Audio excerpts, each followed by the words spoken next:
It is 7:00 p.m. on Monday, December 2nd, 2019, and I call to order this regular meeting of the Richfield School Board.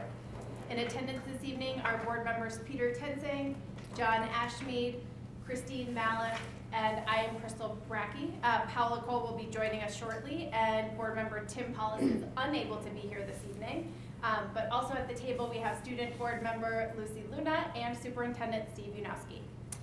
We will absolutely strive to remain focused on our mission statement that Richfield Public Schools inspires and empowers each individual to learn, grow, and excel as we conduct our meeting this evening. And as I think folks know, there are copies of the agenda on the back table and available on the website if you would like to follow along.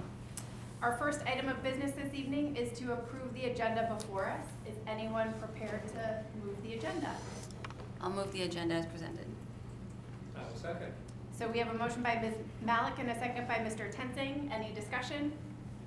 All in favor, please say aye. Aye. Any opposed?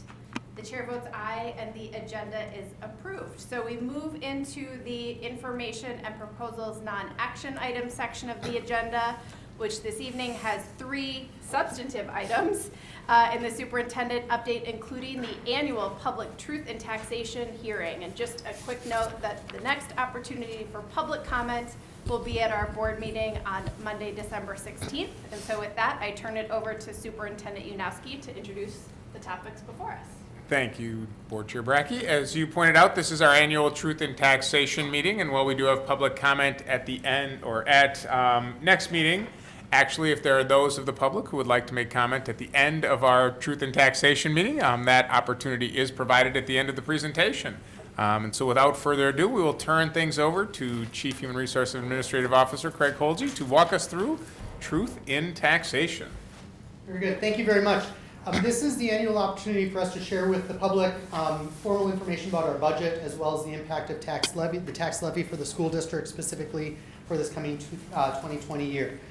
So it's done and conducted for full disclosure so that the taxpayers of Richfield Schools are aware of our budget, as well as those proposed levies, as well as the different factors that affect the budget that's set by the school district on an annual basis.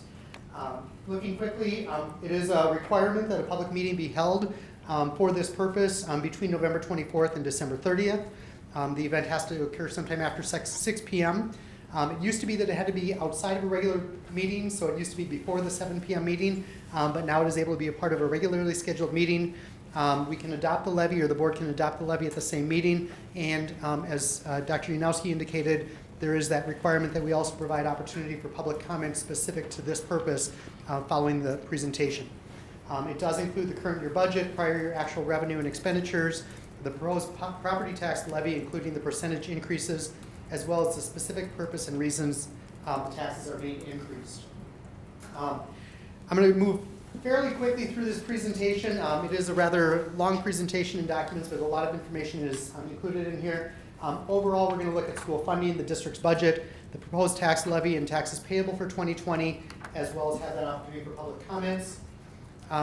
Just one thing of note, public funding for schools is specifically called out in the Minnesota Constitution under Article 13, Section 1, that provides for a uniform system of public schools. And you notice here it says, the legislature shall make such provisions by taxation or otherwise as will secure a thorough and efficient system of public schools throughout the state. So the fact that it's in our Constitution is one of the unique things that I've heard compared to other states across the district, but something of note. That really provides that authority for schools.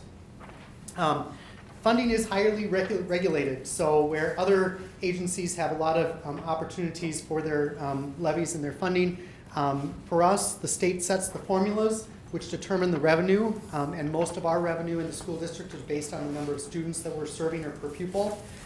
The state also sets tax policy for local schools as far as what can be levied, under what provisions pieces can be levied.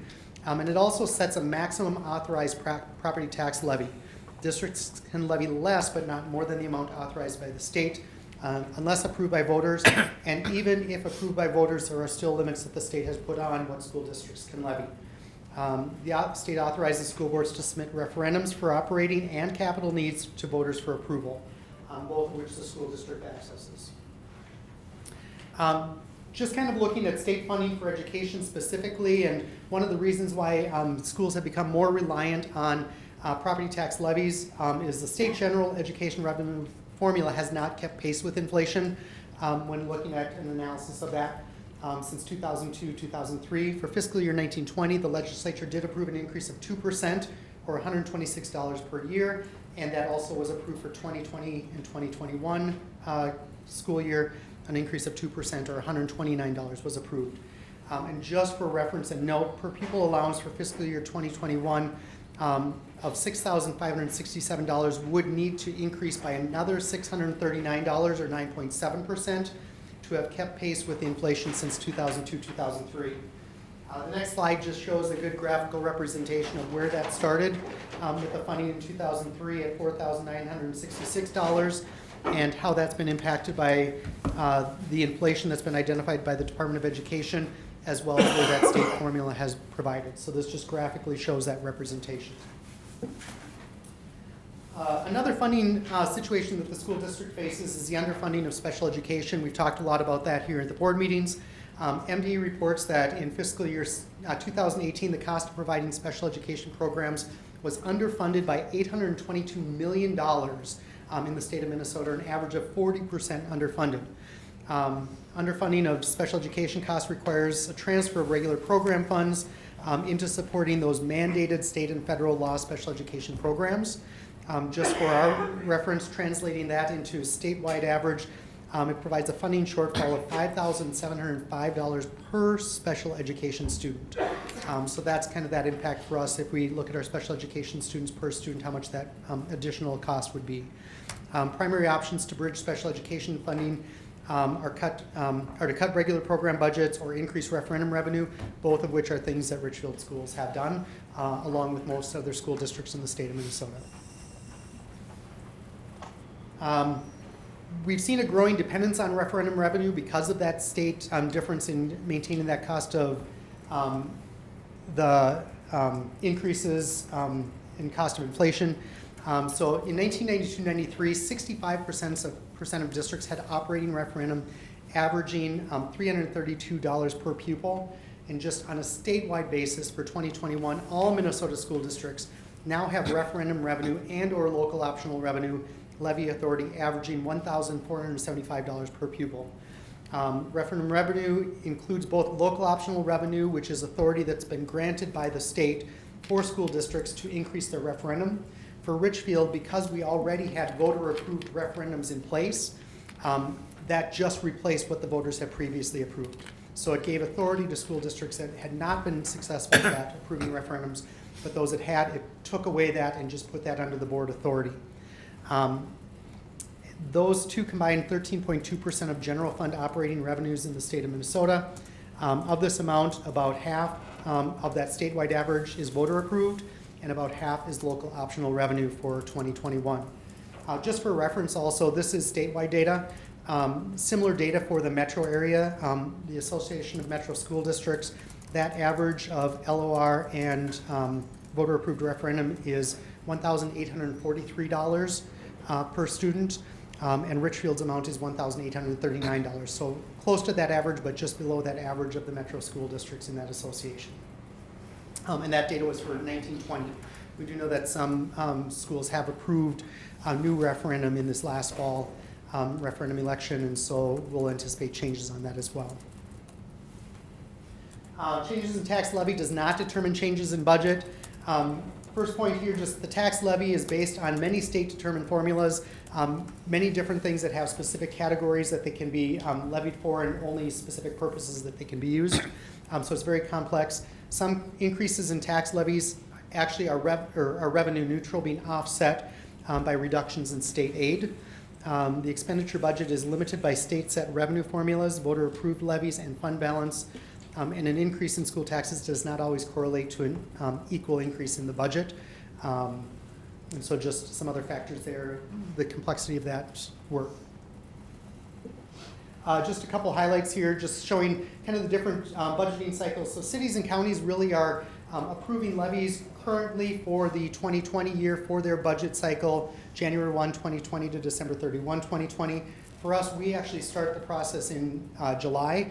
The school board approves a maximum levy in September. We come and we're making analysis of what that should be, finalizing that work, asking for your formal approval of the referendum for payable 2020.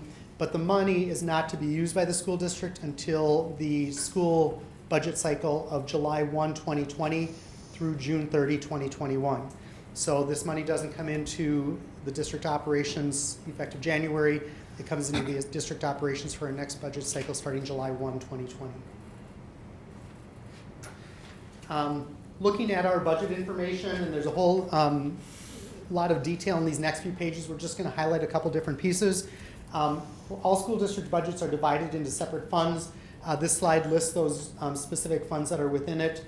General is our largest fund and the one that we tend to spend the most time focusing on because it is the operations of our classroom work.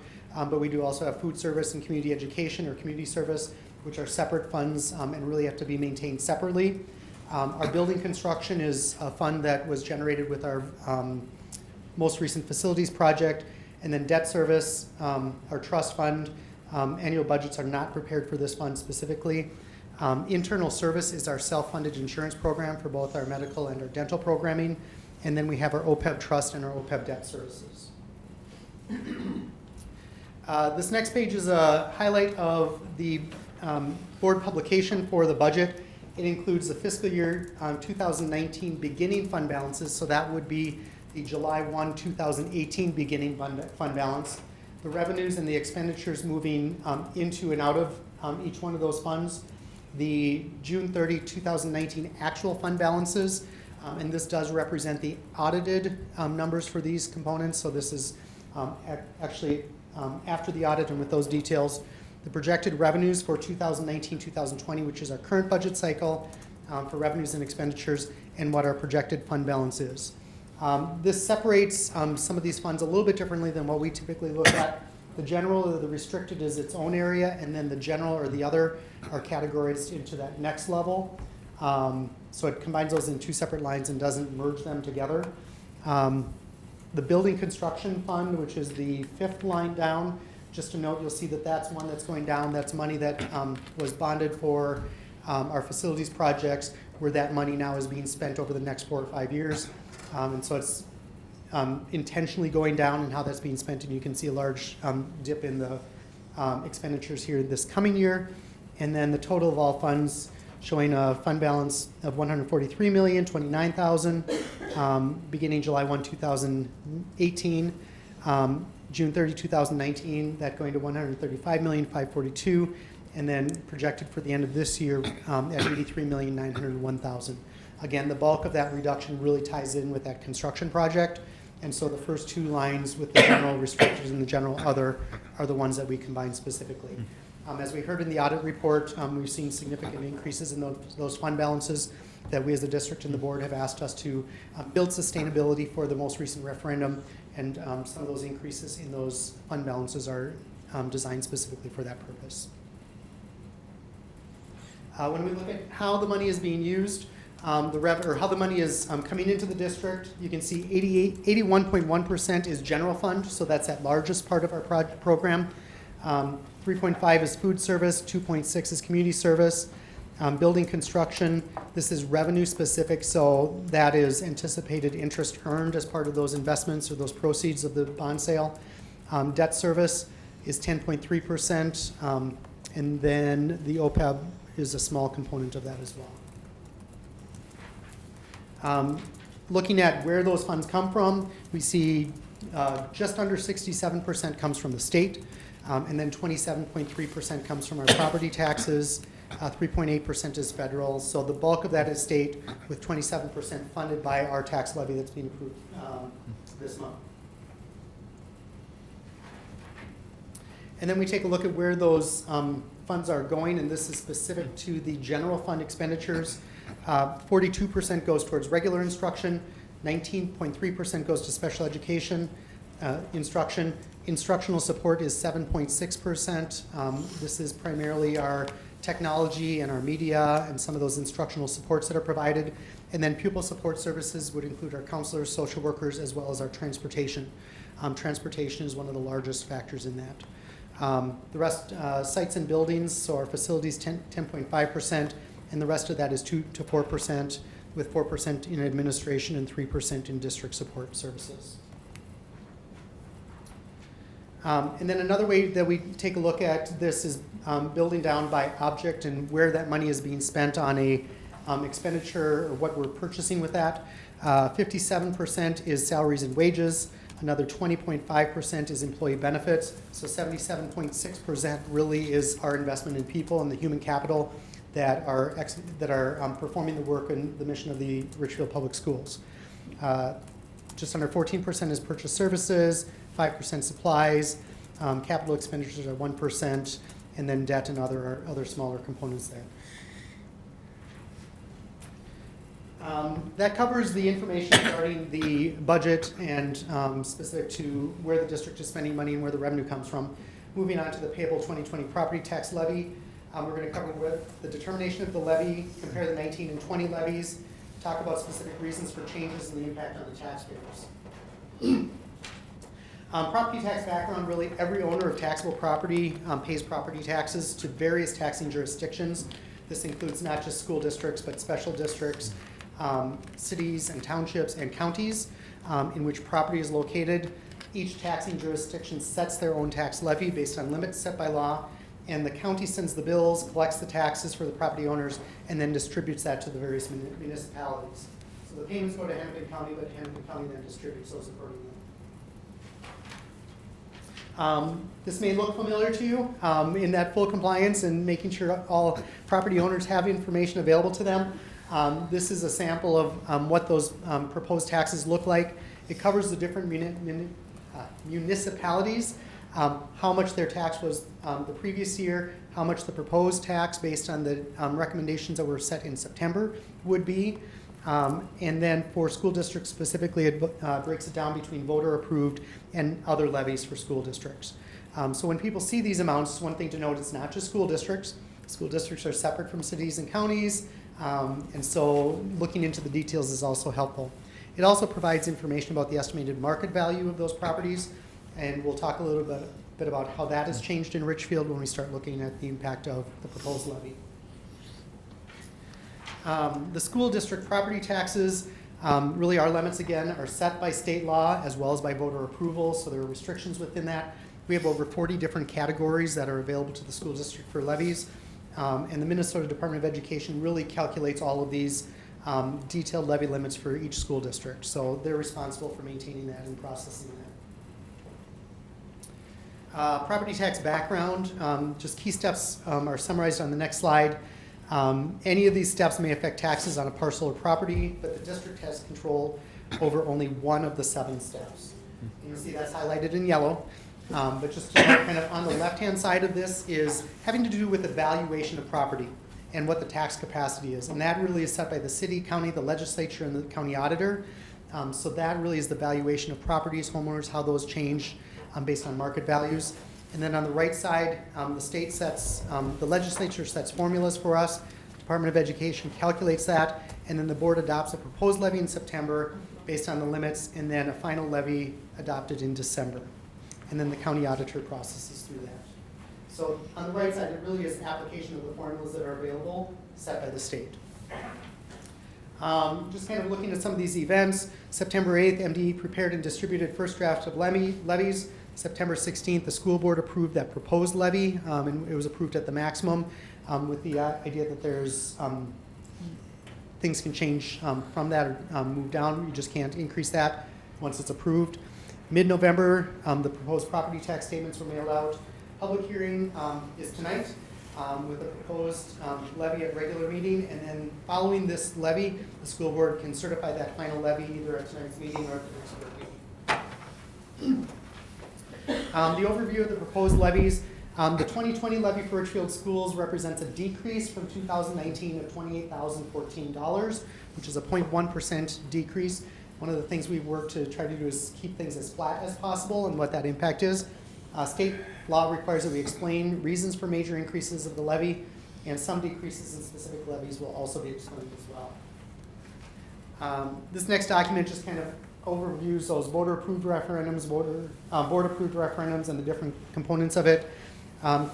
We'll cover kind of the first two, the voter-approved referendum, and then the local optional revenue, which is the third line down. You'll notice one is a large decrease and one is a large increase. They really offset each other. We'll also take a look at the capital projects technology levy, the instructional lease, as well as the bonds under the debt service. First of all, the voter-approved operating referendum and local optional revenue, as I mentioned earlier, the legislature gave authority to boards for local optional revenues and actually increased that in the last legislative cycle, but it offsets voter-approved referendums. So it's a net change for us of $157,936, really tied within our student enrollment and what the projections are for next year, is the biggest driver of those two pieces. You'll see the $1.4 million reduction and then the $1.3 million increase in the local optional revenue. Next up, the general fund capital projects levy, an increase of $321,731. This really is based because the levy is calculated based on a voter-approved tax rate, as the property values and the tax capacity of the district and different properties going off of tax increment financing, that levy amount that's available to the board was increased since it was originally proposed. This $321,731 increase really is tied with that tax capacity and the valuations of property within the Richfield School District. An explanation of levy changes. This is the instructional lease levy. It is for facilities that we actually lease for purposes of our instructional program. Here we see an increase of $115,155. The bulk of that really is the increase for our moving our Richfield College Experience program into the Portland Elementary School site as part of that lease with Hope. It also includes our South Education Center lease, where we are in a lease purchase agreement or a long-term lease agreement for a portion of that property at the South Education Center.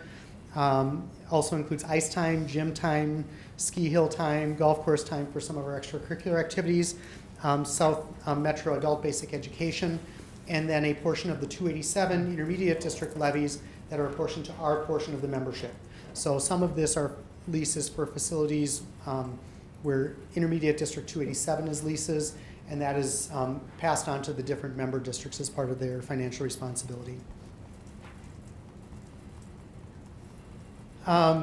Next up, looking at the general operating expenses, $681,666 reduction here. This really ties into levy adjustments. One of the things we've seen is fluctuations in enrollment. So a couple years ago, we had a significant reduction in enrollment that we hadn't projected.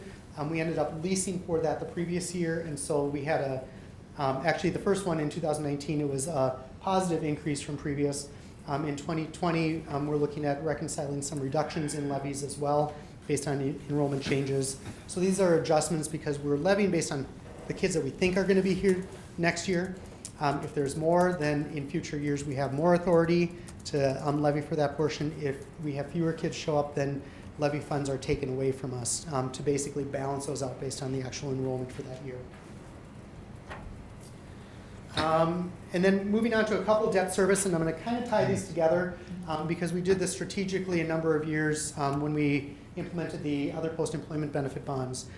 So these both have to do with bond services. The first is a reduction of our long-term facilities maintenance of $902,000 in debt service tied in with the issuance of those bonds. In the principal and interest payments connected in with that. Those, I believe, had to do with bonds that were issued in the early 2000s with some indoor air quality projects. And that decrease in contracted debt retirement and principal and interest payments with that area. And then the next one is an increase in our other post-employment benefits debt service of $1.3 million. So it really is a net of about $400,000 between the two of them. When those OPEB bonds were issued, they were issued, and when we work with Ehlers, we really try to balance out and flatten out our expenditures in our debt service so we don't have big jumps in debt services one year and then to have a big decrease the following year and trying to level that out.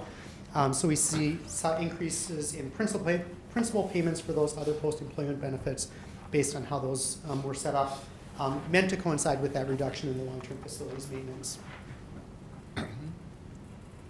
There are a lot of different factors that impact the individual school taxpayers' school taxes. changes in value of individual property, changes in the total value of all property, as well as increases or decreases in levy amounts caused by changes in funding formulas, local needs and costs, voter-approved referendums, and other factors. Our four-year school levy comparison. These next few slides take a look at how that's changed since 2017, 2020. We've also looked at this to try to account for the changes in values of property. So it's easy to say, okay, here's $100,000, and then the next year, here's the impact on $100,000 in the following year. The challenge is we know that property values are going up, and that tax basis is going up, and so we're trying to take a look at these next few slides on what the actual cost to a homeowner would be if they were staying in the home with very little or any changes other than just kind of that sustainability and the changes in the values. What we've seen is a 15.6% increase in property values over this 4-year period, and we've built those into these next projections. Actual changes are going to vary from parcel to parcel. I was talking with somebody who saw a large increase this year, and then I looked at another property that had a decrease this year. And so it really varies based on properties and when kind of different community and kind of area needs are impacting that. And it's intended to provide a fair representation of what's happened to school district property taxes over the period. And so for us, we're looking specifically at the city of Richfield, even though a portion of our school district is within the city of Edina. Amounts are for 2020 preliminary estimates based on the available data. Final amounts could change slightly, and estimates are, we had the estimates prepared by Ehlers, which is our municipal financial advisor, to make sure that we have a good thorough look at it. This next slide really highlights that. In the first column, you'll see it's the estimated market value for 2017 taxes, what the actual taxes were for that property value. The next column is the value for 2018, all building off of that yellow, first yellow column, which is 100,000, 150, or 200,000. So you can see moving backwards, we've devalued those properties for those years based on what they were projected to be on average across the metro area. Here we can look at what that value is, what the estimated taxes payable for the school district are, what those changes in taxes from 2017 to 20 were, and then the changes in taxes for the 19 to 20 year. So for us, as we look at kind of our average home is about $200,000 in the city of Richfield. The impact of this is about $10. Actually, it's about $8 for that property tax change, with the values staying relatively consistent with kind of the citywide average. And then looking at it from a 4-year perspective, here we see a $150,000 home and a $250,000 home on these slides. You see a large increase, or an increase from 2017 to 2018. That's when the voter-approved referendum went into place, as well as our facilities projects work. And then we saw actually a reduction in 2019 of about $34, or about $66 that first year. Here we see a slight increase of $6 and $10 for those two property values, but the net from when the voter-approved referendum actually went into place in 2018 is still a reduction of $28 for that $150,000 home, or $66 for that $250,000 home. And that increase, well, we'll cover a little bit there. This just looks at the same information for commercial property, for $1 million commercial industrial property, and then the $750,000 apartment complex. And then just one note, one of the questions might be if our levy is going down by $28,000, why are taxes going up? The biggest factor there, and we talked about this a little bit last year, is this equalization concept. So money from school districts and municipalities is pooled into an area. So where areas have lower tax capacities and higher referendums, the money is pooled and more money goes to those school districts or those municipalities, and it's kind of balanced out that way. So this is really that change for us this year. So it goes into place a full year after that referendum goes into place. But as other referendums or other school districts have approved referendums in the past, then their referendum to tax capacity has gone down, where ours has stayed flat over those years since that last voter-approved referendum. And then just a couple things for taxpayers for information. There is a homestead credit refund that's available, that's been available since the 1970s. For annual incomes, must be approximately $113,000 or less. There's a sliding refund scale, and the maximum refund is $2,770. So if taxpayers or renters believe that they're eligible for that, they can apply for those, and there's information on that. As well as a Minnesota special property tax refund that's available to each homeowner of homestead properties with a gross tax increase of at least 12% and $100 over the prior year. So individual taxpayers have some opportunity that way. And then finally is a senior citizen property tax deferral. Again, this isn't a reduction, but a deferral. People ages 65 or older with household incomes of $60,000 or less can apply for this. With their maximum property tax would be 3% of the household income. Those property taxes are not forgiven, but they're deferred until either they pass away or the home is sold. So those are just a couple other opportunities for our taxpayers in access to that. With that, we really kind of have two pieces. The board will accept the public comments on the proposed levy if there is any here this evening. And then later on this evening in the board agenda is a request to certify that 2020 property tax levy. Thank you, Craig. Before any questions or comments from the board, is there any member of the public who has a question or a comment, as this is a public hearing? Seeing none, we'll turn it over to board members for questions or comments. I would just say I really appreciated the in-depth kind of introduction that you added this year. That was really helpful, and I think for anyone watching or listening, I think that is very helpful. So thank you for that. Appreciate the pie chart for human resources expenditures, because a lot of time we our budgets go to people, but I think that this example shows like which departments they went to, so I think that's really helpful and transparent for viewers.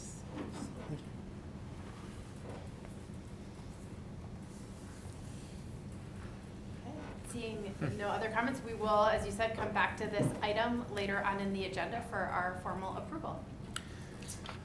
All right, item 2, or substantial item number 2 on our agenda is strategic planning and a conversation around the process that we'll be undergoing. And the board had asked for us to update on the process of strategic plan 2020-25. And just as a reminder, mission statement, Richfield Public Schools inspires and empowers each individual to learn, grow, and excel. Our strategic plan guides our actions, our areas of focus, and comes to an end at the end of this calendar year. And so we are beginning that process. And publicly, we are doing that right here, right now, for a strategic plan to last 2020 through 2025. Just as a reminder, Board Policy 101 and 101.1 with the guidelines outline what our strategic plan is and the process that we shall go about gathering input from a community to have a 5-year strategic plan. And just sort of walking through that process that we're going to go through it. So part of that is the conversation tonight. Beginning with the historical context. Obviously, I was the new superintendent in 14-15, and our previous strategic plan, and we had moved into what was called continuous improvement. We had a previous strategic plan that expired in 2010. And so we redid from a continuous improvement board policy to a strategic planning board policy. And so we launched a process to determine our new mission, goals, long-range vision for Richfield Public Schools, held over 100 meetings to engage all stakeholder groups, really making sure that staff, parents, students, and community members were part of that overall process. Defining our mission, our beliefs, our strategic plan goals, strategies.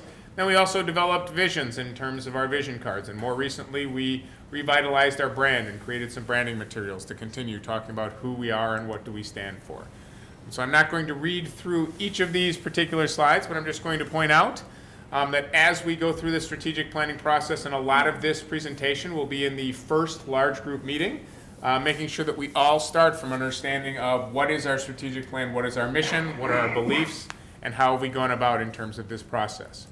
And so the presentation shares our mission and our beliefs and how we believe in functioning, how we value diversity, how we support people through our instruction and the differences that everybody brings, how we believe that we are all in this together across students, home, school, and our community, and that we believe in caring, honesty, respect, and responsibility, and that we're all expected to work together towards that. What are we working together towards? 4 specific goals: high-quality educational system, accelerating achievement for all students, engaging families and community members, and also ensuring an environment where all belong. From there, we developed 4 specific strategies in the years of 2015 through 2020. And basically talking about academics, talking about marketing and communication, talking about our overall culture and climate, and then talking about our operational work and how do we make sure that we're doing each of those pieces in as efficient and effective and successful of a way as possible. Over this past year, or a year ago, we developed measures and we developed vision cards, and we noticed an interesting pattern as we looked at our vision cards. There are areas where we are doing quite well, and some of those are in terms of the processes that we are trying to accomplish. And so we do a lot in terms of accomplishing initiatives, making sure that we're doing our work well. We have areas of success, but we also have areas of inconsistency and areas where our results are lacking. Vision Card A in student achievement talks about how our achievement isn't where we would like it to be, and our gaps are larger than we would want them to be. We have continued to revise and refine our work around Vision Card B, which is positively promoting Richfield Public Schools. And you will see the updated vision card, not in this presentation, because it is being presented this evening. We will present updated with this year's data as we continue to move along. The other area where we are definitely having areas of success and a wide range of things that we need to continue to do more effectively is providing a welcoming, healthy, supportive, safe, and caring environment. Where we have, again, some areas of success and wide gaps between areas where we are successful and areas where we are not. And then finally, our operational areas, where we have had a measure and more consistent success in making sure that we are being a fiscally sound organization, improving our overall standing, and really taking some of those specific processes that we have been trying to accomplish. We've seen more success in this particular area. Beyond that, and this is a set of 4 slides that really outline some of the things that we have done over the last 5 years. And I think it's really important that we take just a few minutes to talk about, and I'm going to go through these slides, and I'm going to do a little bit more reading here, and a little bit more sharing, and just talking about some of the things that we did accomplish. Because what we talk about often in superintendent goals is our process goals we tend to be very successful at. And then when we really measure data and we really talk about the quality, that's something we need to really improve on. And we need to continue our work.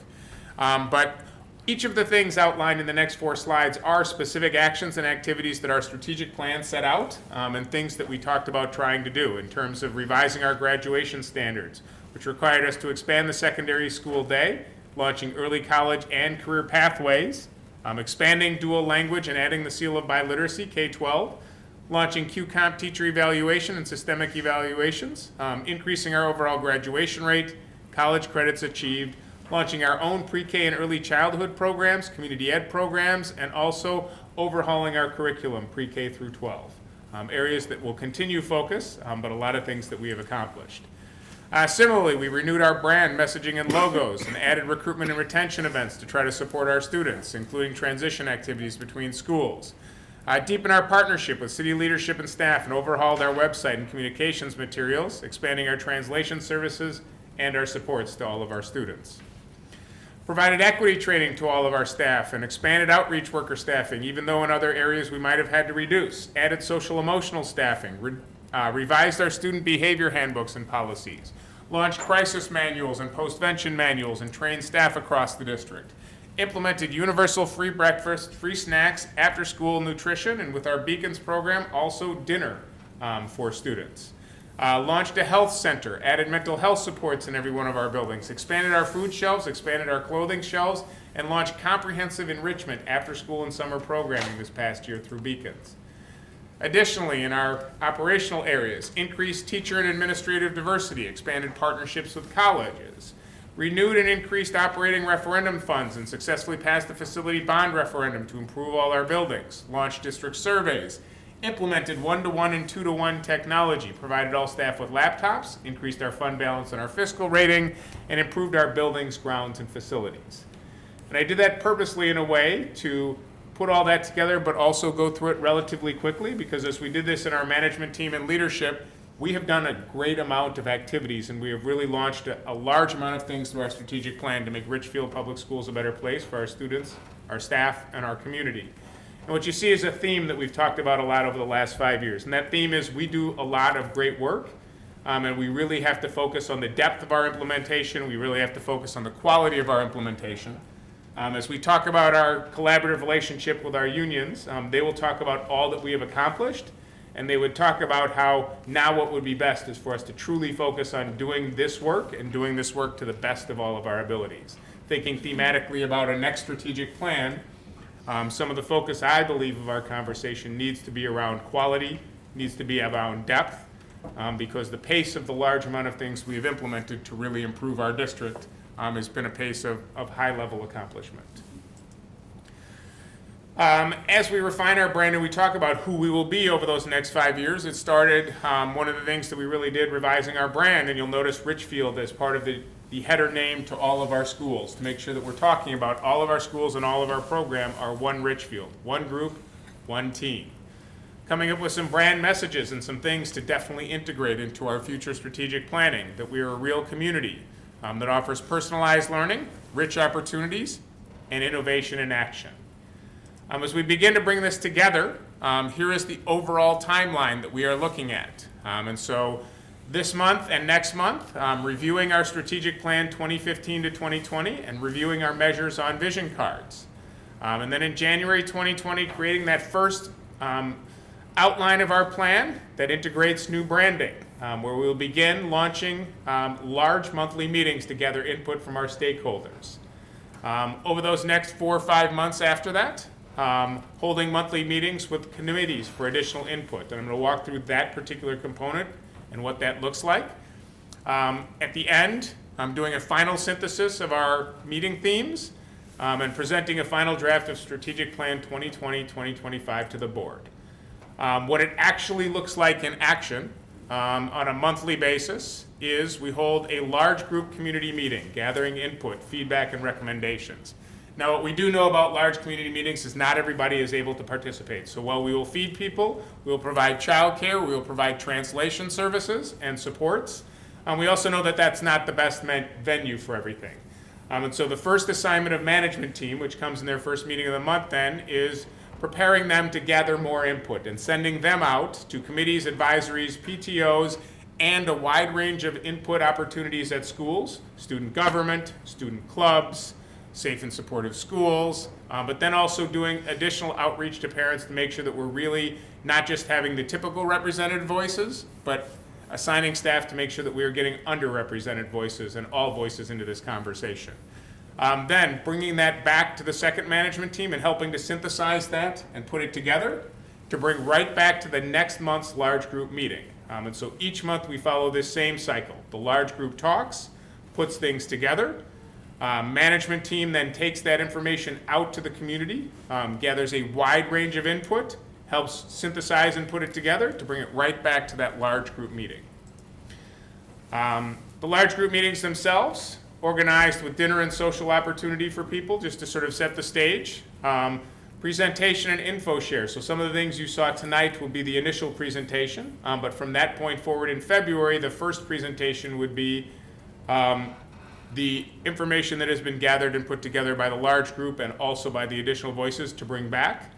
And then breaking into strategies and our current strategies, and I think there will be conversation around that. Will these be the same strategies we look towards going forward? And that'll be some of the conversation. And then at each large group meeting, it would involve each of those groups reporting back to the larger group. We set large group meetings, and also because we know that in the state of Minnesota, we sometimes have snow outs or freeze outs. And so we tried to stagger it on different days to allow opportunity for different people to participate, while also keeping a constant in terms of time. While also recognizing that as we ask our administrators and team members to go do additional outreach, that's going to be across a wide range of different opportunities and different times to make sure that we are really diligently gathering that wide range of voice and representative input. So with that on overall processes and strategic plan process, open that up for questions or comments from the board. So when we did this a few years ago, I think the board was kind of pretty much on the outside, and we didn't really attend those meetings because we didn't want to, I think, influence. Mm-hmm. I'm wondering what we think kind of our participation should be. I think I would have liked to have heard more without giving my opinion, but just to hear what, instead of just hearing what's brought to us, like the summary, to hear the actual voices of people, I think is helpful. So obviously, board members are community members, just like everyone else. What I would say is that I would invite you to each of those meetings. I would want you to be very conscious of who you are at those meetings. You would be one voice at those meetings. It would not be appropriate for a board member to take a leadership role in some of those small group conversations.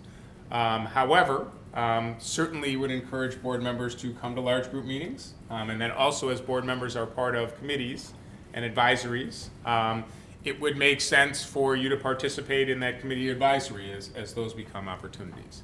One additional component, and I haven't talked to Crystal about this at this point, is we may consider, because this will be a joint board superintendent effort, is as part of those presentations, there may be a board role in terms of co-presenting large group. And so while I might be in a small group helping to synthesize, and I would also be as part of that large group, I think there is an important role to be present and also present that this is a unified action in that larger picture too.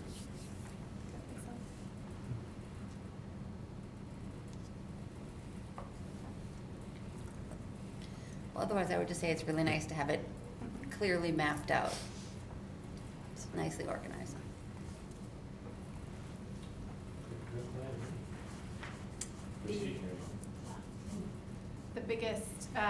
The biggest push that I have already shared with the superintendent, and I think he is addressing it, and I know we are all going to continue to have to work on it, is this piece around how do we hear from our full community, and not just the people who are comfortable speaking up and coming to large meetings or have a situation that allows them to come to meetings at night. And so I would be really interested to hear about technology solutions that we could potentially use, because I think using our existing advisories, PTOs, et cetera, is helpful, but that still is perpetuating that same issue. And so I would love to see us exploring ways that we can utilize technology to make this easier and more accessible for all.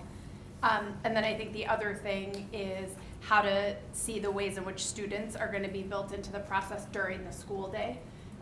And the different opportunities. You mentioned student government, for example, but I think that there are probably some other great opportunities that exist to have student voice built into the process as well. And I think that goes not just for our high school students, but I think that there are, age appropriate ways that we can do this actually in all of our buildings. So those are the biggest things that I'm gonna really be thinking about as we continue to refine the process. But I just echo how helpful this is as a starting point, and it makes me really excited about the months ahead.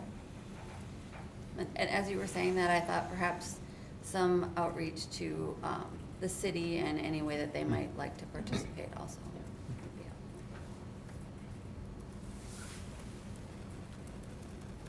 Any other board input? We have a management team meeting a week from Tuesday, and so some of this will be the next conversation for our management team members as we plan to ensure that we are implementing the strategic plan along with all of our vision for what that process should look like. Of course, as we continue to learn, we'll continue to revise as needed. It looked like we were maybe about to hear something from Mr. Tensing, so I want to make sure I pause and give space for that before we move on. It's all right, I'm still mulling, so Okay. I will continue to mull.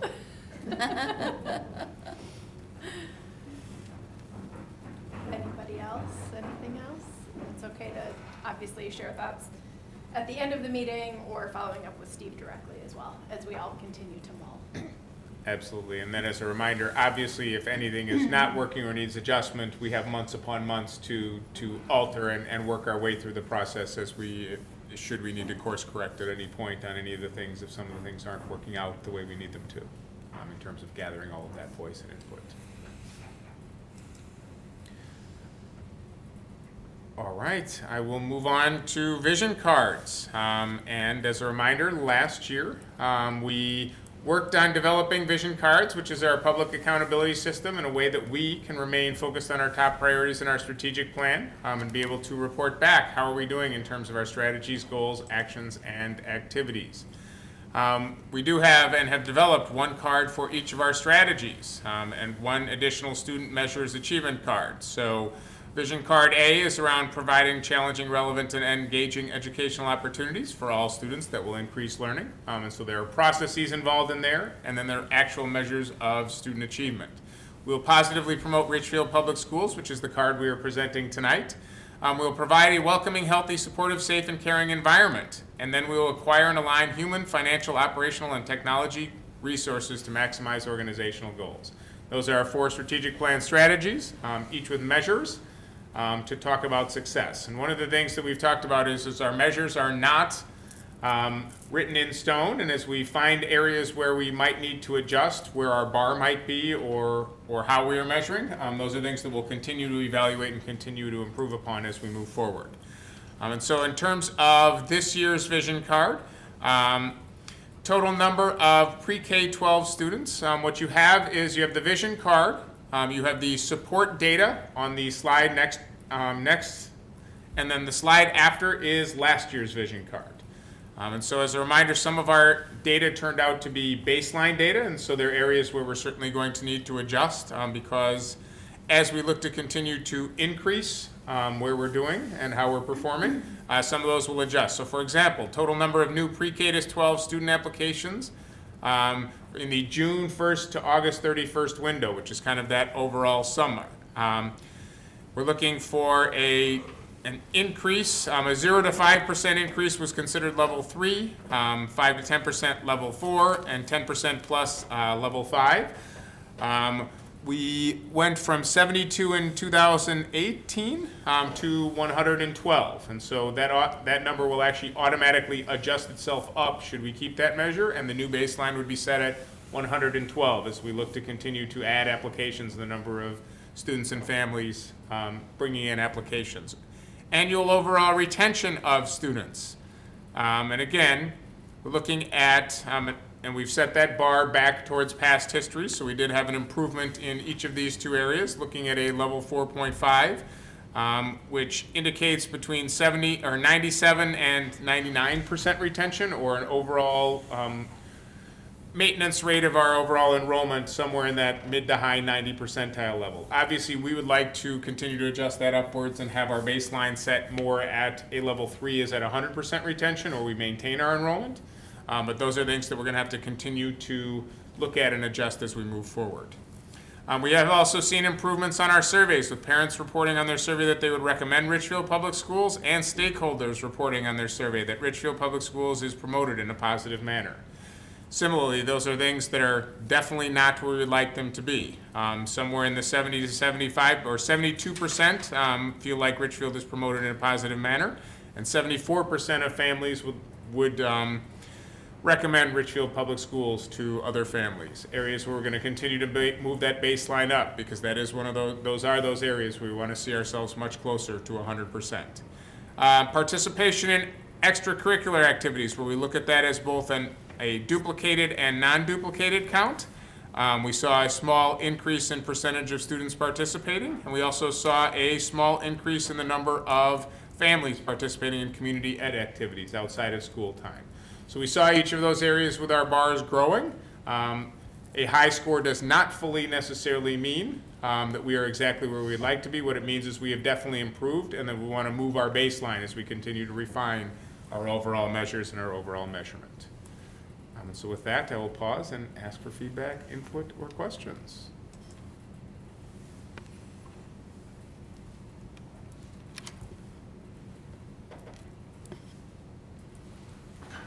So, as far as the process, at what point do we make the adjustments to each of these? Like, at when do we, or do you or the team, when do they decide that something is not necessarily something they want to measure anymore, and they maybe want to measure something else, or go a little deeper, or we feel like we've accomplished and are maintaining a certain area, and we want to look at something else? So that process. What we did is to take our first draft, which was last year, we took the highest leverage within those areas strategic plan goals from strategy B, and decided we would work on measuring those and try to create measures. The area of the science that is less exact, I would say, is setting the baseline of where do we want to be and where do we want to accomplish and measure as baseline versus high achievement versus low achievement. I think that is sort of that art rather than science. I guess I would say that is the area where we do have that conversation around, are we doing what we would like to be doing, and does this accurately measure? So if you look, for example, at the one we talked about, overall retention of students, we wanted to start with something that looked at, is this an actual baseline? Do we want to improve? And then when you see that level 4.5 is still only 97% retention of students, I don't feel like that would be significantly above average. And so we would then take that back to that administrative management team conversation and talk about, okay, let's reset our baselines and really look at what is a realistic next step. The other piece that we did is when we presented these in the 18-19 school year, we did get feedback from board members and did take a look at some of those pieces and did some adjustments and some edits, revisions as we move forward into this year as to what are we looking at and how are we measuring. And I think since this was the first one, this had the least amount of input, but things definitely got a lot more technical as we continue to move forward. The one additional complexity I'm going to add is that obviously we're going to have to do a significant overhaul of these as we come out with a new strategic plan, because what we are doing in this measure and Measure B is we are measuring positively promote Richfield Public Schools to enhance engagement, recruitment, and retention of students, families, and staff. That may or may not be our strategy. I could certainly see that evolving, since this is what we came up with in 2015, to something in a larger marketing communications type vision card. And I could also see actions and activities that we're doing that are different than the ones we were doing in this past 5 years, which would mean that we would have to look at different areas to measure, to talk about how are we doing in terms of our overall strategic plan success. And so I do see these as likely getting a significant overhaul as we move into the 2021 school year, and I don't think we should be able to move into those and be able to have vision cards set up for the next year as we follow through with this whole process.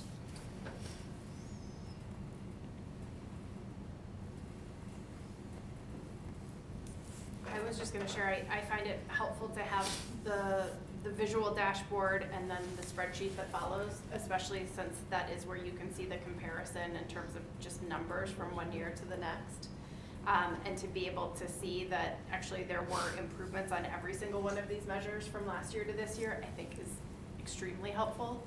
And my assumption that I am just asking to check is that there is disaggregated data available as well, so that we can be looking at these same measures, but broken down by race, for example, by any number of different dimensions, because I also think that as we spend more time on this and as you said, get clearer about what our next strategy is going to be, that's probably going to be an important part of this. Absolutely. There is also much more in-depth demographic data depending on, and breakdown data depending on which areas of measure we're talking about, without a doubt. Thank you.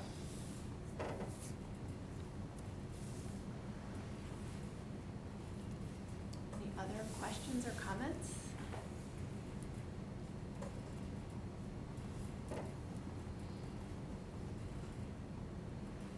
Okay, seeing none.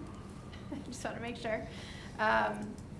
The next item on the agenda is approval of the consent agenda containing routine business items.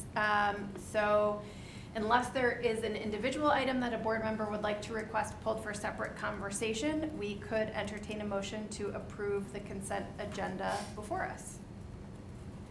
So moved. I will second.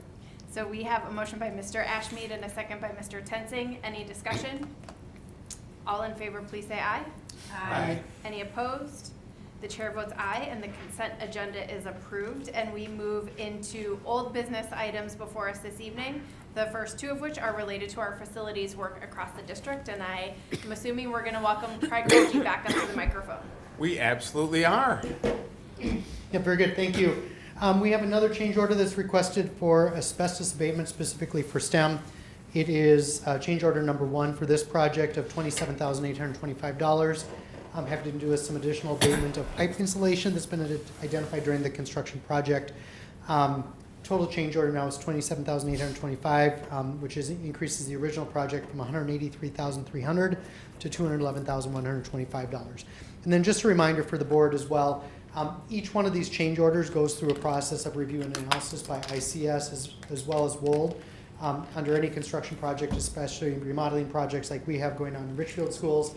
Obviously, you start opening up walls, digging into basements and things like that. You find additional pieces that need some adjustments. And ICS and WOLD work with the contractors to make sure it's priced appropriately, that it truly is needed. And then some of the pieces specifically, the Project Oversight Committee also takes a look at as far as the value of that change order that's requested. Some of which are just improvements on some of the other things that we've been doing. So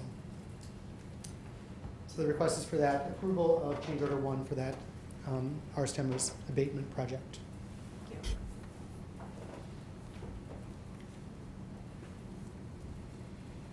you. Could I have any questions, comments, or a motion? Move we accept the change order as presented. I'll second. So we have a motion by Mr. Ashmead and a second by Ms. Malik. Any discussion? All in favor, please say aye. Aye. Any opposed? The chair votes aye, and the Arstem asbestos abatement change order number 1 is approved. Next is information about Centennial Elementary's bid award. Yep, very good. We have exciting news that we've received our bid award for Centennial. This is the first of 3 that we're requesting over this course of this fall-winter project bid process. Andy Faulkner from ICS is here if there are specific questions as part of this process, but ICS and WOLD have done a deep analysis of the bid awards. Really, these bid awards go to the lowest responsible bidder, and you see the details of that.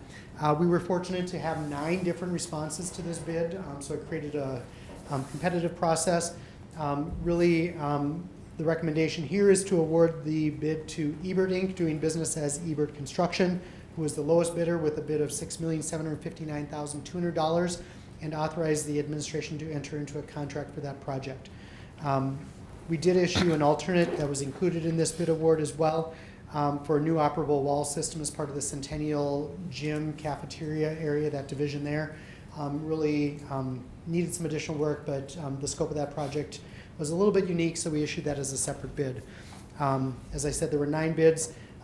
This was the lowest responsible. The largest base bid was $7.5 million, with most of them relatively close to that 6.7 to 6.9 range. So relatively close and relatively consistent within that, and relatively close to what we had projected as part of this project. And just one question, this would be the first bid award to this company, is that accurate? This is the Of our first bid current award to projects? this company for Okay. Richfield Schools. We currently have Ellis Black and Shaw Lundquist that are working the schools.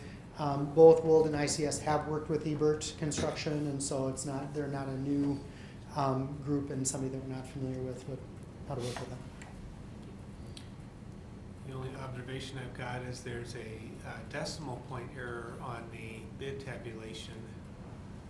I'm not sure how critical that is. On the So on the bid tabulation, we've got Ebert coming in at 672,300. Those classes are good. That'd be quite a deal. So we're missing a 0. You're looking at the table worksheet? Correct. Yeah. Okay. And the handwritten one is correct, so just documented on the typing. Yep. So if this is Yep. just documentation, then We'll make sure we get that so correct. be it. Yeah. Good Just don't catch. want it to come back to bite anybody. The side we pay? Huh? Oh, the sideways. Yeah. I wrote. The sideways. Flip it, rotate. Yeah, you gotta rotate on your screen. Any further questions or comments or a motion to award the bid? I will, with that particular observation, I will move that we award the bid in the amount of $6,723,000. The lowest bidder, Ebert. I will second. So we have a motion by Mr. Tensing, a second by Mr. Ashmead. Any discussion? All in favor, please say aye. Aye. Any opposed? The chair votes aye, and the bid award is granted. Thank you.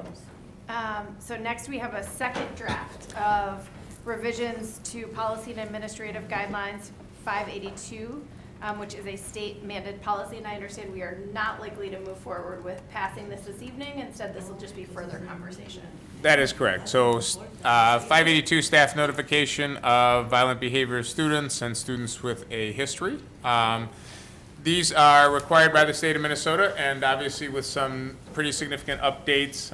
You will see I would say, partially completed rewrite. It's gone through Safe and Supportive Schools. It will also gather some feedback from Education Richfield, and we'll continue on to make sure that this particular policy is in compliance with updated state statute and also updated with best practices to protect both of our students, families, staff, and our community. And so you have in front of you a very significantly rewritten second draft of the policy, which overhauls things to align them to what some of those statutes had been changed to since the previous time that we walked through this. And it talks about what student data is, how we determine what student data will be shared, who that data will be shared with, and the process by which each of those pieces of data would be shared.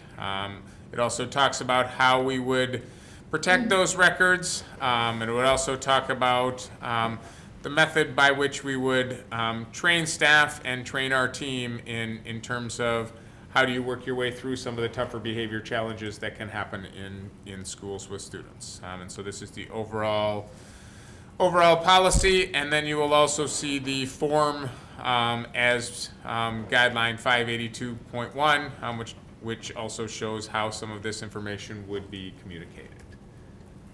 So with that, on a second read, obviously this is the time to do that second full overview and full read of the policy with some of the rewrites, and then either now or over the next week or two give feedback prior to that third rewrite and the third edit revision process.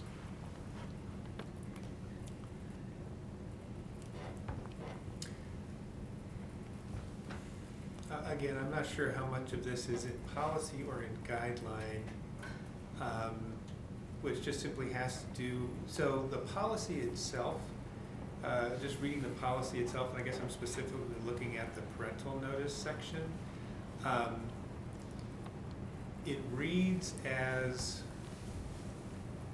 a little bureaucratic, I guess. In that the burden on the school district for is around notification primarily, and the policy doesn't necessarily talk about kind of the social emotional component of all of this. In that notification is one thing, but obviously working with these students and families collaboratively is a whole different piece. Mm-hmm. So. Again, I'm not sure where that sort of intersects between policy, guidelines, and practices. So we can certainly look at that. The state guideline is around the complexity of required reporting and required communication, both from a protecting records perspective, and this is more making sure we are in compliance with best practice law in that regard. Dr. Clarkson? So yes, when we brought this to the Safe and Supportive Schools Committee, this was your read is actually how I would say they read the policy. One of the things that we built into this was making sure that we had some safeguards in there in regards to just the formal notice process, but the committee themselves said, let's make sure that we have a meeting with staff. The reading that your interpretation of how we notify parents is very much aligned to statute. They get notified, and yes, there would be some type of collaboration, and maybe we could have that conversation with parents, but the reason for it being written the way it is they have to be notified, but they don't get say in whether or not that notification goes out. Does that make sense? And it does, yes. And we can potentially, or we could add something in there about how do we bring the parents into that maybe ensuring that they participate in the meeting if they so choose, if that's the concern. But if I'm also hearing, we probably wouldn't outline all the social, emotional, and mental health supports we might provide to a family, but it would certainly make sense for us to look at a couple of statements in there to talk about that those are things that we do in addition to just sharing information. Hey, by the way, there's a record, and hey, here's how it's shared. I think we probably, if I'm hearing correctly, and I think if I do, I agree, that we also want to talk about, we will also do work to support the family and support the student, in addition to just the notification, and figuring out a paragraph or so to add along those lines. Yep. Absolutely, thank you, I wasn't catching that. Yeah, you know, I think that's kind of where I'm going, and again, so we think about, at least I guess what I'm thinking about is the function that our policies serve, which may be,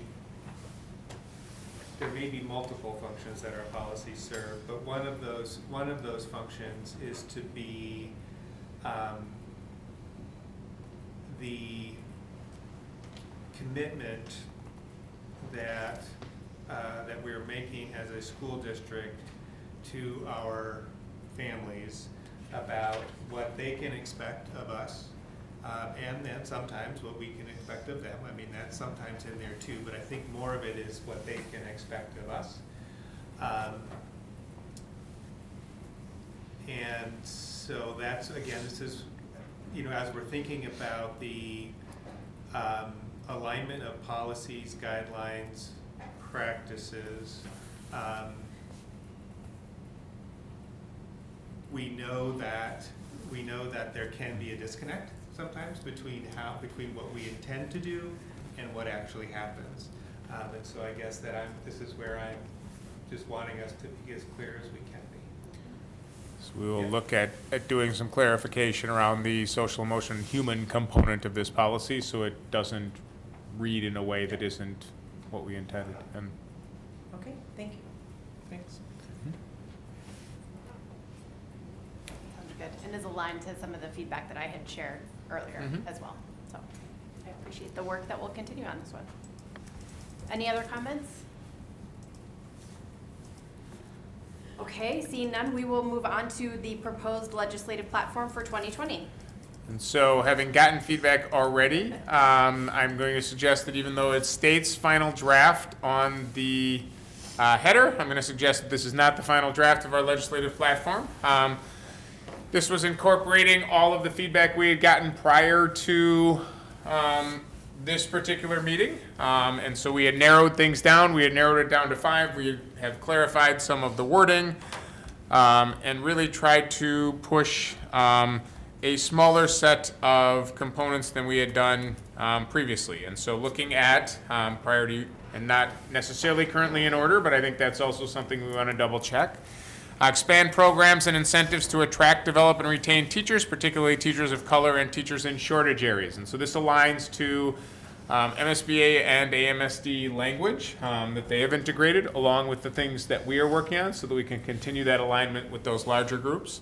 One of the things we have particularly talked about, however, a board member brought up that a concern, I'm going to read it first, increase environmental sustainability efforts and create recommendations for schools. The concern is that if we have often talked about not having mandates that are unfunded, trying to be extremely careful in how we would word something around sustainability efforts, so we are not inadvertently walking ourselves into an unfunded mandate or a set of expectations that would require us to do things that would cost money without money connected to them. Number 3, allowing schools, and we worked on the language, to replace the high school MCA exams with nationally recognized college entrance exams. That's something we have significantly talked about and our students brought up. Maintain or increase compensatory education funding, and this is what is added by many of our colleague larger groups, repeal the requirement that a percentage of compensatory revenue be spent on extended time programming.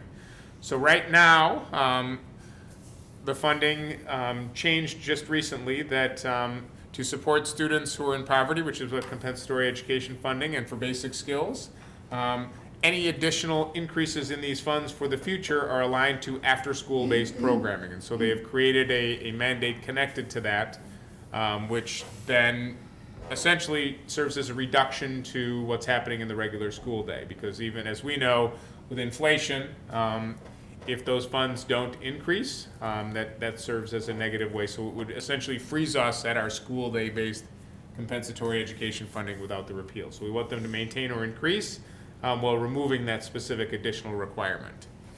And then we also got a comment about number 5.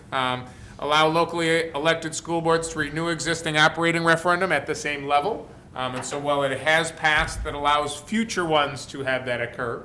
The request has consistently been to just have that be in play. And so that may be sort of asking for, we'll say, frosting on the cake of what is already out there, or asking for a little bit more than has already been given. And so there's some questions around basically the 2nd and the 5th bullet, and then anything else anybody might want to add. So what we'll look to do is take one more round of feedback and ideally bring it back. We are working to set up that study session at our 2nd meeting in January, and so we have done some outreach. We have confirmed several of our legislators, so we will be looking at bringing this. So our deadline is obviously the end of the 1st meeting in January, so that we can bring this to our study session at the 2nd meeting in January. Input, thoughts, or feedback?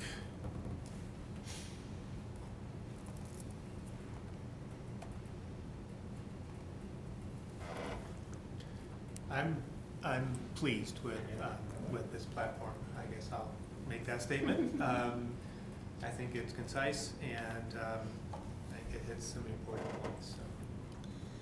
So based on some of our discussions about attracting teachers of color, do we want to be more specific? Like, do we want to talk about certification rules and things like that when teachers come from outside the state? How far do we want to go on that? Do you want to give them specific direction, or? I think we want to leave the priority tight, but as we talk about backup and support information, I think that becomes part of our conversation. Okay. I mean, I think the goal is to attract or to expand those pieces, but then we talk about the licensure requirements, and we talk about some of the ongoing grants that are provided to do that.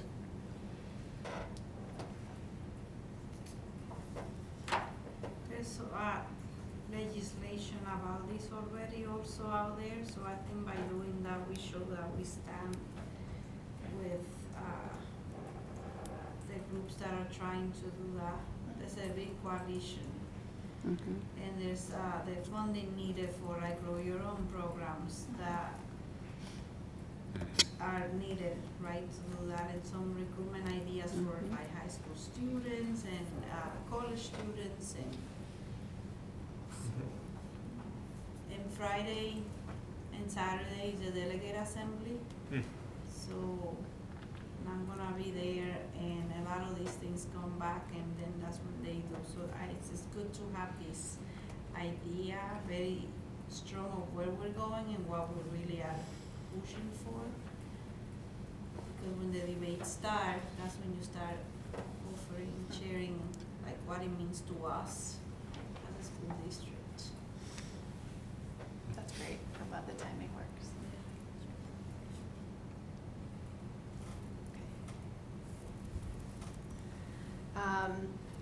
We will now move into the new business section of the agenda. First up is a resolution to designate polling places for 2020. This is a required action. And so the resolution is in the board packet designating these polling places. Do you want to provide a little bit additional? Absolutely. So context we're on in a this? unique year for next year. So obviously 2020 is a presidential election year, which means that there may be up to 3 sets of polling opportunities in our buildings: March, August, and November. What makes that unique, and as we walk down some pretty in-depth conversations with the city, we learned that we are not allowed by law to move a polling place during the course of a calendar year.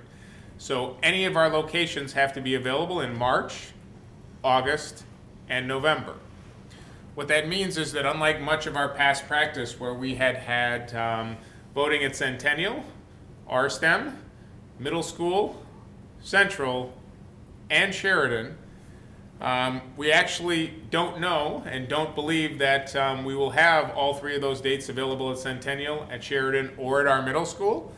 And so we worked with the city to identify places. We still anticipate voting at Central, and also moving over from STEM to Richfield Dual Language School. So a new location, obviously sharing the same parking lot. It's also important to note that there are 9 Richfield precincts. However, there are also folk from Edina that come and vote within the Richfield precinct areas. And so providing those options are in for precinct 14, 16, 17, and 18 to vote on that west edge of town that are Richfield Public School District, but in the city of Edina. And some of them vote within Richfield. And so what we are required for Richfield is to set up those polling areas and approve that for the city. And then the city can go about doing their work to make sure that we have the appropriate polling places for the 2020 election seasons. Clarifying question. I thought that the Edina precincts were voting in Richfield only for school board related elections. That was my understanding too. And so for the presidential primary, the legislative primary, and then the general election, that they would not actually be voting in Richfield for that. Correct. We Okay. double checked that, but we are required, because they are in Richfield School District, to provide Yes. them that clarified opportunity. Yes. Even though we will not have an election, Okay. this is where they would vote if there was, let's say, a special school board election of some nature that we didn't anticipate. Again, we are required to do this by the city from before 2020, Yeah, and it has to be that same spot. that's different than what you said a few minutes ago, which Got is it. why I clarified. Thank you for the clarification, sorry. That's okay. Now, are these churches compensated financially? I'm not sure, I can check with the city. I can I mean, call. I can understand it was a school, but they're just doing this out of the goodness of their heart then, allowing people to come in and vote. I'm not sure. Just like, well, I can say that as Richfield Public Schools, we do not receive financial I compensation. And understand. there's sort of the positives and the negatives, right? Yeah. So you have community members coming into your building who wouldn't typically have the opportunity to be in there. You get the opportunity to put your best foot forward. And then obviously there's some additional logistic challenges and security-based challenges. And so there's both positives and negatives to hosting. One other thing I was gonna share is, we already do not have school on the general election day in November of 2020, so that will not have an effect at RDLS in particular.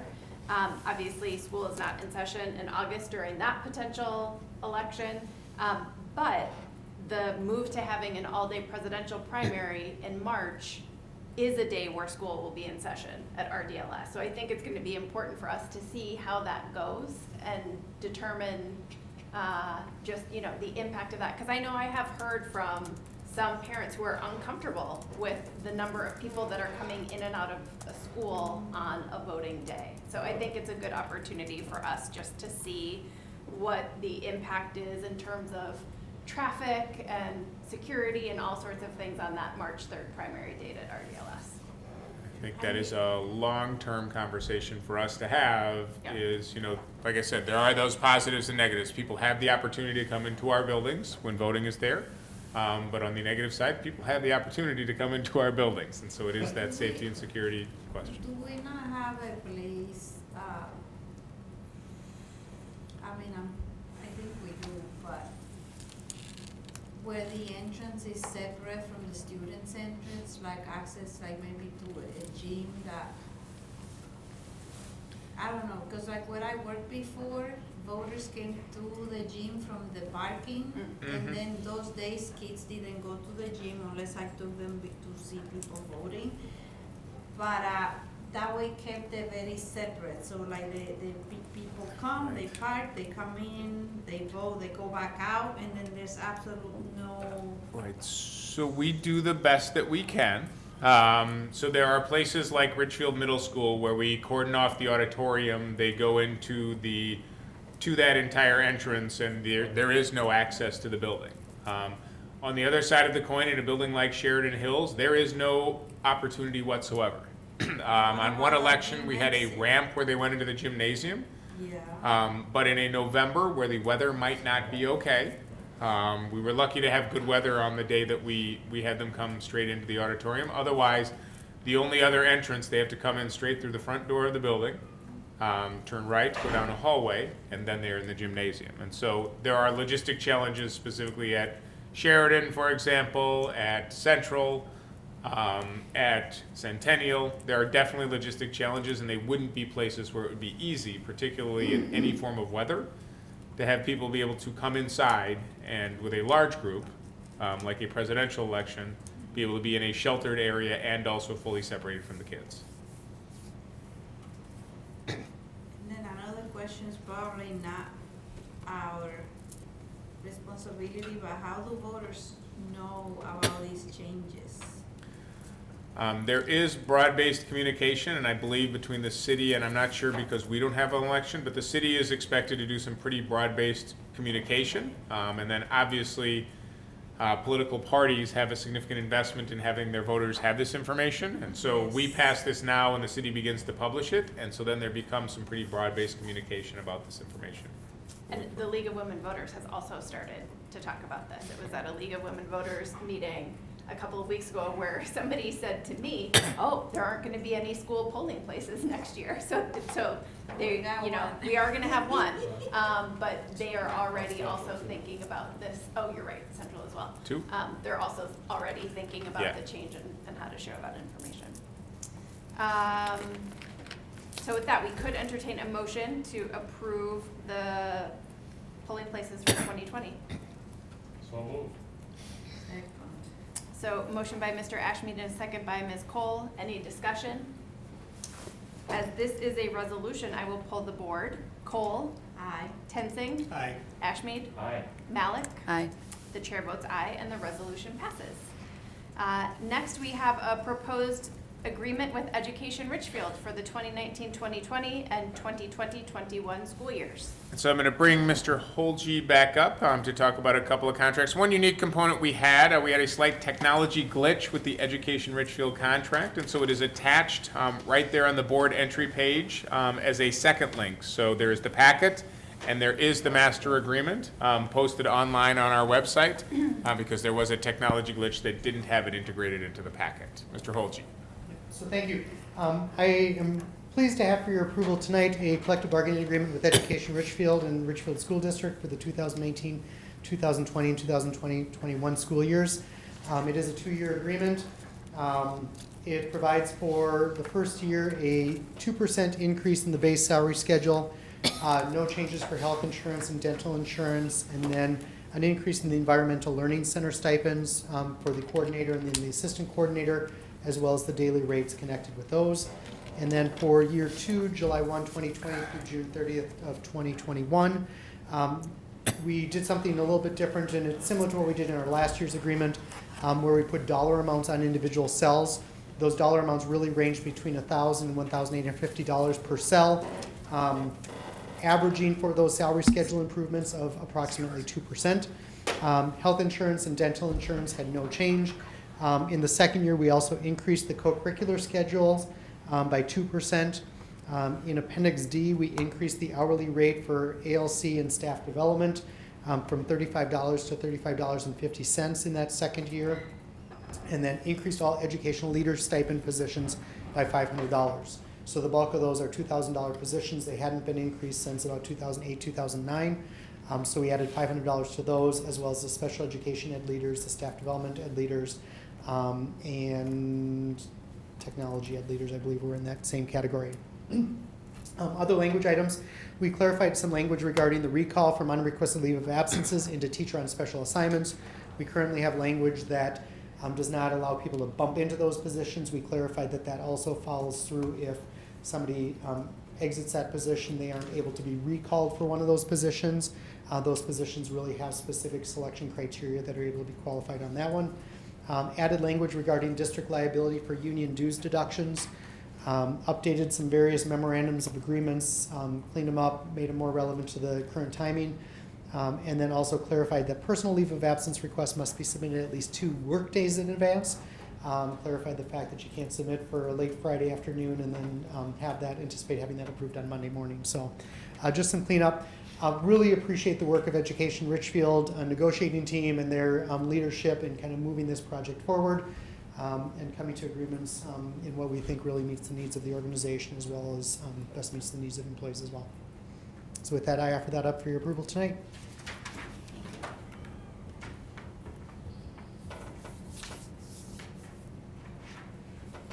With that information, I will move that we approve the master agreement as presented. Second. So we have a motion by Mr. Tenzing and a second by Mr. Ashmead. Any discussion? I would just add appreciation for the ongoing relationship between Education Richfield and Mr. Holge and his team. And the timeliness of Yes. 2 years in a row. It's nice to be relatively Yes. early in the year. Yeah. So, and Brendan Nielsen, our director of HR, joined on the team and really provided a lot of strength and leadership and support as well. And so I want to commend that leadership here as well, and really kind of bringing these things together. Thank you. Oh, and certainly appreciate the communication throughout the process. It's been very effective. All in favor, please say aye. Aye. Aye. Any opposed? Chair votes aye, and the agreement with Education Richfield is approved. And I had in my notes to say what has already been said, just about the appreciation for the hard work, both with our partners at Education Richfield and our own district team in bringing this to us this evening. Thank you. Thanks. So next up is another contract for approval, this time with Superintendent Unowski. So I'll share a little bit of overview and then invite Craig to share additional thing that you would want to, or also to be available to answer any questions. So as we have discussed at board meetings over the last few months, we have been in the process of negotiating a new contract with the superintendent since our evaluation over the summer, and we are really pleased to bring forward tonight this contract for review and hopefully approval. The board packet highlights the changes from the current contract, and again, both Craig and maybe I can answer any detailed questions that people have, but it has been a really collaborative process that Tim and I have both been really involved in, along with the superintendent, obviously, as well as Craig and our legal counsel. Is there anything that you would like to add? The board packet really kind of highlights it. It's direct compensation increases with market adjustments and then inflationary increases tied with that. The elimination of that annual retention incentive, increasing tax deferred programs, and then just kind of accounted for the maximum accrual of sick leave days as part of that, and then contributions for retiree health and dental insurance. Much of that was done with a deep dive look of other superintendent contracts and what the analysis was in those areas, as well as relatively internal changes as well within the school district.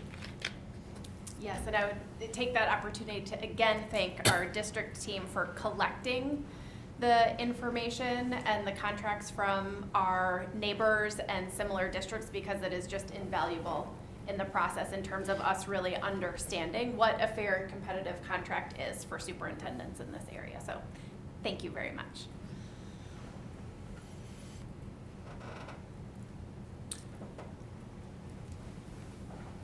So again, with appreciation for the hard work of Chair Bracke and Vice Chair Paulus, I will move that we approve the superintendent contract as presented. I will second. So we have a motion by Mr. Tenzing and a second by Ms. Malik. Any discussion? So again, I do want to definitely recognize the work that goes into this particular Have you item. done it before? Yeah, having done it before. It is one of the,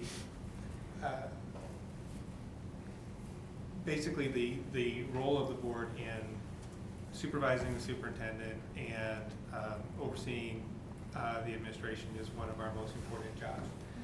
And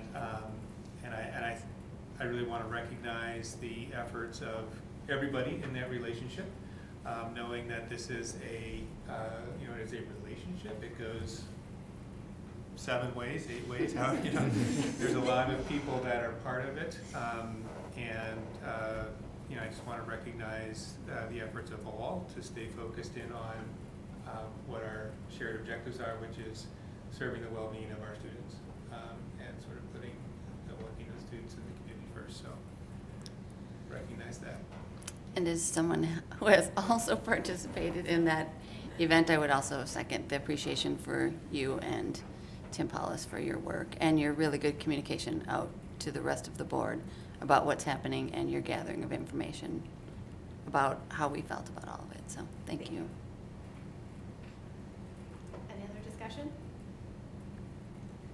Seeing none, all in favor, please say aye. Aye. Aye. Any opposed? The chair votes aye and the contract is approved. So now we will come back to the 2020 levy certification that was presented in the Truth and Taxation hearing earlier this evening. And before Mr. Holsey launches, I think Oh. this would be the right time for me to comment since we have just voted. I didn't want to speak before then, and I would just say thank you, and I am very pleased and excited to go after a new strategic plan and continue to be part of this team and lead Richfield Public Schools into the future. And I'm very excited and pleased to be continuing on in my work here. I love Richfield Public Schools. I didn't want to put you on the spot by assuming you wanted to I- say something, but I appreciate that you did. Absolutely. So Now thank I'm you. blushing. Yeah, I am blushing a little bit.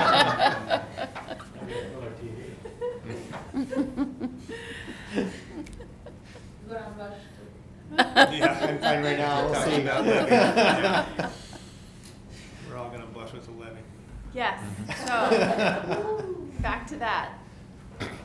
Very good. So we have for your approval, as Chair Bracke indicated, really a follow-up from the Truth and Taxation presentation earlier, requesting that the board through resolution approve that levy at $27,802,034.87. Got my decimal points in the right place. And authorize that levy for the payable 2020 calendar year for impact on our funding for the 2021 school year, 2020-2021 school year. And just kind of a reminder that represents a $28,000 reduction from our current levy for the current year, and had all those different factors that we presented earlier. I will move that we certify the levy as presented. I'll second. So we have a motion by Mr. Tensing and a second by Ms. Malik. Any further discussion? As this is a resolution, I will pull the board. Cole? Aye. Tensing? Aye. Ashmead? Aye. Malik? Aye. The chair votes aye, and the resolution passes. Finally, in this section of the agenda, we have a significant number of donations to the district. And Superintendent Unowski will introduce those. Yes, so we obviously had an outpouring from our community. Obviously, we had some awkward components and some unacceptable things happen in regard to nutrition services, and we are awed with gratitude over the responses of our community in supporting our students and supporting everyone. And so, we have 5 pages of donations. So I'll start with Richfield Spartan Food Shelf, received a $500 donation from Annette and Jay Arce. I apologize if I am not pronouncing the name correctly, but we are very appreciative for Annette and Janae for their very generous donation to the food shelf. Richfield High School Random Acts of Kindness received a $10 donation from Target employee Kristen Shack. The Sunshine Fund received donations from the following people: Elise Canner, $20, Kay Nelson, $25, Peggy Das, $100, Richard and Cheryl Davey, $100, Thomas Thorne, $10, Richard Spielman, $50, Barbara Ryan, $100, Heather Schindler, $50, Dennis Hove, $50, Brad Peterson, $50, KG Buckley, $30, Susan Moran, $50, and Cecilia and Peter Erickson, $100, and Whitney Bullard, $270. So we are very thankful to those donations to the Sunshine Fund. We also had the Sunshine Fund receive donations through Give to the Max Day for $7,043 in anonymous donations, along with donations in the amount of $11,160.17 from the following people. And so now, well, I do have 5 pages, and I've kind of gone back and forth on whether or not I want to run through every name. I've got to be honest, I've read every name of every donation in 6 years, and just because it is 6 pages, well, I will read fast and apologize in advance for anybody's name I mispronounce. I'm going to read every single... Round robin too, right? Everyone, yes. If I start to fall over, someone tap in. These are in no particular order, and it's also important to remember that $7,043 were given anonymously, and there also were additional funds, which we'll see at future board meetings. These were just on Give to the Max Day. I just want, before you start, I appreciate that you specifically said that it would not feel right to read these names, given that you've read every other name that has come for donations. And Yeah. I think it's easy to just say there's, 5-6 pages of names and acknowledge them as a group, and I respect that you feel like it's important to have these names read the same way that any other donor names are read. Without a doubt. And so, we give a specific thank you to donors: Sue Brackey, Connie Lemont, Leslie Fry, Doug Hansen, Christopher Smith, Peggy Jordan, Sami Sage, Gail Sklusacek, Keely Jackson, Colleen Carey, Melissa McKibben, Mark Leeson, Bonnie Benson Palmgren, Tony Stroud, Molly Riley, Waleed Ula, Justin and Kristen Shack, Christy Carr, Van Chan, Kathy Sable, Stephen Kopp, Jaime Chismar, Brenda Berkman, Robert Rimstead, Joy Welch-Shurowitz, Michelle Matthews, Trenton Blades, Kara Skahen, Diane Johnson, Michelle Temke, Renee Ekholm, James Erlinson, Amanda Meth, Kaylee Solar, Ronald Thomas, Diane Rasinski, Mari Kaplan, Brian and Kelly Barenfind, Ann Riordan, Dahlia Fish, Kimberly Remmer, Elizabeth Kofel, Amber Millican, Stuart Sutton, Steve Jackson, Jean Kuma, Rena Lindgren, Diana B. Bighauser, Merlin Goff, Mary Barnwell, Megan Pierliusi, Susan Everson Rose, Isabella Pastrani, Genevieve Laukkanen, Elisa Gonzalez, Simone Davey, Bob and Chris Roglin, Sonali Pawa, Esme Wang, Dan Riley, Joanne Taylor Fisher, Crystal Brackey, Karen Parrington, Jared Wills, Leslie Sanborn, Cody Blades, Michelle Burnside, Jane Shostrom, Sarah Josfold, thank you, Alyssa Smith, Jane Hughes, Kay Pickett, Elizabeth Braun, Aide Salgado, Teresa Hudoba, Ann Kelly Conklin, Eddie Hodges, Nicole Gagnon Newton, Jedediah Cates, Robin Anderson, James Larkin, Timothy Leary, Duffy Phelps, Quincy Castellejos, Carly Kidd, Julia Scherf, Classic City Apartments, Jill L. Dobus, Georgia Feist, Ann Braden, David Fetters, Heidi Hansen, Ann Weston, Ann Martin, Cassandra Williams, Christine Murphy, Krista Hirabayashi, Mark Price, Michelle Close, Jenny Chamberlain, Lisa Ferreira, Ryan Cunningham, Ricardo Villarreal, Brenda Tomanek, Linda Hainlin, Daniel Ackerman, Amanda Thiessen, Denise Arena, Carolyn Engeldinger, Ginny Leppert, Todd Casper, Dan Savage, Carrie Palmershine, Wendy Dufresne, Aaron Martin, Tony Simon, Barbara Morgan, Madeline Knobloch, Blair Mishlow, Corey Zolads, Steve Mullaney, Reed Adams, Tina Landine, Swetha Akiti, Cassie Olson, Sarah Fensky, David Anderson, Georgianne Den, Peggy Smith, Sarah Smith, Colleen Young, Nora Hanvik, Paul Shasinski, Teresa Herman, Heather Schmidt, Sarah Bloms, Benjamin Andes, Katie Hansen, Christy Elder, Catherine Parizo, Marty Danielson, Michael Pelkey, Courtney Miner, Lauren Kranig, Aaron Schneider, Aaron Sturtz-Follett, Emily Sims, Ryan Luliano, Ember Frank, Jennifer Valley. We thank you for your generous donations. And again, we will have more again at our next meeting. We thank you for our generosity to our students. And apologize if your name was mispronounced. And apologize profusely if your name was mispronounced. Yes. So I would move that we accept these many donations with gratitude. So we have a motion by Ms. Malik and a second by Ms. Cole. Any discussion? All in favor, please say aye. Aye. Any opposed? The chair votes aye, and the donations are accepted with profound gratitude. So we move next into advanced planning, which is always begins with the legislative update. I'm not sure if there's more in addition to the platform conversation that we already had, but it's on the agenda. Mr. Tensing, I think the platform was the main work. I agree. Okay, great. Next up is time for any information and or questions that members of the board would like to share with each other. So just confused, Steve. Where are we at then with the deficit regarding lunch money? So communication has gone out. As of the week before Thanksgiving, all lunch debts were completely zeroed out. There are additional sunshine funds available.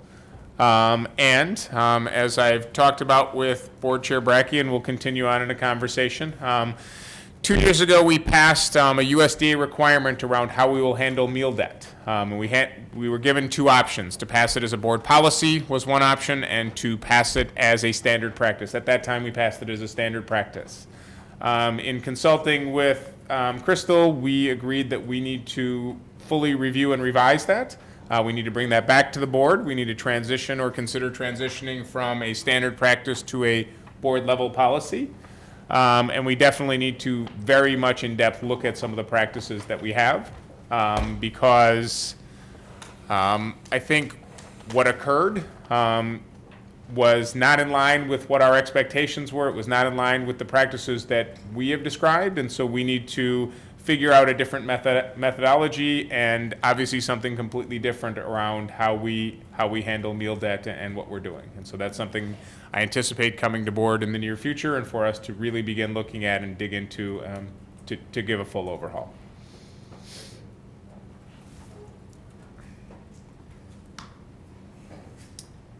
Anything else? Okay. Our final meeting of 2019 will be at 7:00 p.m. on Monday, December 16th, and begin with public comment and a presentation from Sheridan Hills Elementary School. Our first meeting of 2020 will be at 7:00 on Monday, January 6th, and we'll begin with swearing in our new board member and our annual business meeting. And I also just wanted to note that in 2020, we're going to go back to the staggered 2 meetings a month, where the first meeting of the month will have the presentation from one of our schools, and the second meeting will have public comment. We've had them back to back for the last 2 months. Finally, are there any items that board members would like to request for discussion on an upcoming agenda? I have one that was prompted by the mention of beacons earlier. And just that, I know we're still very early into the partnership and the programming, but I would find it helpful to have an early update on usage, on what we're learning and how things are going early in the new year. All right, so we'll look at that, and Dr. Roby will bring the Beacons team to give us that update. Anything else? Okay, the next item on the agenda is a closed session pursuant to Minnesota Statute 13D.05, Subdivision 2B. While in closed session, the board will engage in preliminary consideration of allegations against district employees as permitted by Minnesota's open meeting law. So with this legal background in mind, is a board member willing to make the motion to move into closed session? I will make the motion to move into closed session. So we have a motion by Ms. Malik and a second by Mr. Ashmead. Any discussion? All in favor, please say aye. Aye. Any opposed? The chair votes aye, and after a brief recess to pack everything up and clear the room, the board will reconvene in closed session. Thank you, everyone, for being here.